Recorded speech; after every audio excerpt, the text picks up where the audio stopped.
Bapak Ibu hadirin yang berbahagia, selanjutnya kita akan simak bersama sambutan yang akan disampaikan oleh Gubernur Jawa Barat. Pidatonya KDM daging semua guys, isinya guys. Pidato cerdas tanpa teks ya. Kang Deddy Mulyadi ala Kang Deddy Mulyadi. Kita tonton ya. Kita dengerin apa yang dipidatokannya guys ya. Luar biasa sekali guys. Oke. Assalamualaikum warahmatullahi wabarakatuh. Sampurasun. Assalamualaikum warahmatullahi wabarakatuh. Yang saya hormati, saya muliakan dan saya banggakan Menteri Kelautan dan Perikanan Republik Indonesia yang dalam pandangan saya sebagai mantan Wakil Ketua Komisi 4 DPR RI sudah melakukan perubahan-perubahan yang cukup signifikan, membuat inovasi-inovasi dalam pengelolaan kelautan Indonesia, termasuk tidak menekankan budget pada hanya anggaran di kelautan yang relatif kecil. Untuk itu saya atas nama masyarakat Jawa Barat mengucapkan terima kasih pada Bapak, karena kejayaan Menteri Perikanan adalah kejayaan rakyat Jawa Barat. Yang saya hormati Pak Dirjen Budidaya. Ya. Ini ada dua nama, ada Budi, ada Daya. Budidaya. Kemudian yang saya hormati, di sela-selanya pidato tuh tetap ya Pak KDM ini dengan gaya memang orang Sunda ini sering humor gitu ya guys ya. Jadi ada aja diselip-selipin kata-kata humornya itu guys ya. Luar biasa buat KDM. Lanjut lagi kita guys. berbahagia. Kita memahami bahwa ada culture Pak Menteri yang harus dirubah dalam mindset berpikir rakyat kita. Laut itu adalah kekayaan alam Indonesia yang paling besar. Tetapi sampai hari ini fokus berpikir kita masih di darat. Masih berebut cari rezeki di darat dan hampir melepaskan laut yang luas. Terus melakukan pembenahan, membongkar kembali bangunan-bangunan di bantaran sungai di seluruh provinsi Jawa Barat, menanami pohon kelapa dan kedepannya akan dijaga oleh satuan marinir. Ini adalah cara untuk mengembalikan kembali kejayaan tanah kita dan kejayaan laut kita. Hulunya mengalami problem sedimentasi, pembalakan liar, perubahan areal hutan menjadi kebun sayur, melahirkan bongkahan-bongkahan tanah yang terus menguruk sungai, yang pada akhirnya menjadi problem di muara.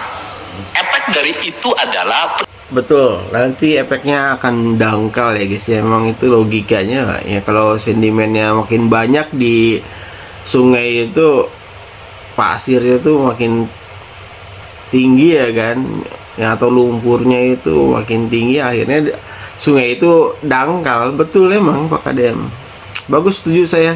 Lanjutkan Pak KDM, lanjut. recovery-nya mahal. Biaya recovery mahal yang dilakukan oleh Kementerian PU terhadap upaya pengerukan sungai berhadapan lagi dengan apa? Perubahan daerah bantaran sungai yang sudah bersertifikat dan berbangunan beton.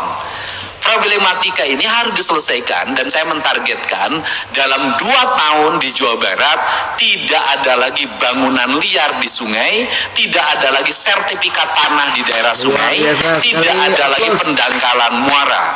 Yang berikutnya adalah aliran sampah.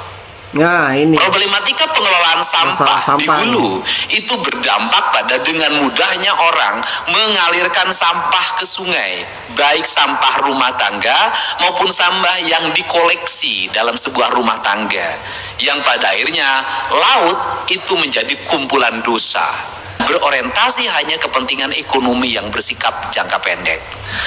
Kelas khusus kelautan yang harus dibangun di daerah-daerah pantai, rumah sakit nelayan, baik rumah sakit di pantai, di daratan, atau Pemda Provinsi Jawa Barat harus segera membeli kapal nelayan yang di dalamnya ada rumah sakit nelayan yang bisa bergerak melayani nelayan dari satu pesisir ke pesisir lain secara bergiliran. keren juga ya. Jadi mau buat semacam puskesmas terapung. Nah ini bahasanya nih, puskesmas terapung ya guys ya. Jadi bisa melayani dari sisi-sisi pesisir gitu kan, pindah lagi ke pesisir yang lainnya untuk merawat nelayan-nelayan. Bagus juga sih program seperti ini ya guys ya. Nah, setuju saya. Landasan pesawat sepanjang 2 km jalan berbeton yang bisa digunakan oleh pesawat-pesawat kecil untuk mengontrol sampah, mengontrol jaringan aliran sungai, kemudian mengontrol masyarakat yang bisa digunakan sebagai ambulan udara. Perspektif itulah bagian dari komitmen kita bahwa Jawa Barat adalah daerah perairan. Daerah perairan yang subur disebutnya Cimahi, daerah perairan yang susah itu disebutnya Cisaat. Tepuk tangan ini kan itu. Aduh, ada lagi ya, Pak Deddy ini ya guys ya. Jadi kalau daerah yang subur itu namanya Cimahi ya guys ya.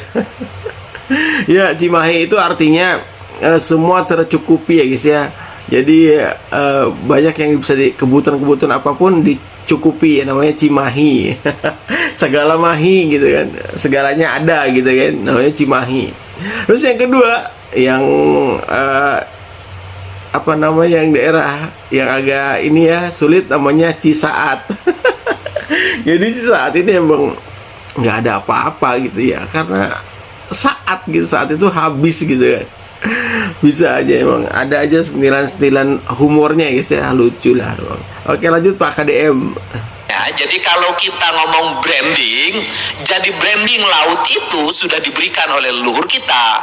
Branding laut itu adalah Nyi Ratu Kidul sebagai lambang kecantikan, kegemulaian, kelembutan, kesakralan, dan keindahan. Nah, problematikanya adalah kumuh di Jawa Barat yang berada di garis pantai. Bagus ini program perumahan kumuh ini, banyak sekali guys, masih banyak sekali ya di Jawa Barat apalagi ya guys ya. Termasuk rumah saya juga kumuh guys. Ya seperti itu guys. Jadi mudah-mudahan aja perumahan kumuh ini ditiadakan, kata Pak KDM ya kan. Nah kalau udah tiada kan pasti rumahnya rumah bagus semua ya guys ya. Jadi nggak bagus sebenarnya rumah sederhana pun yang layak huni lah gitu guys.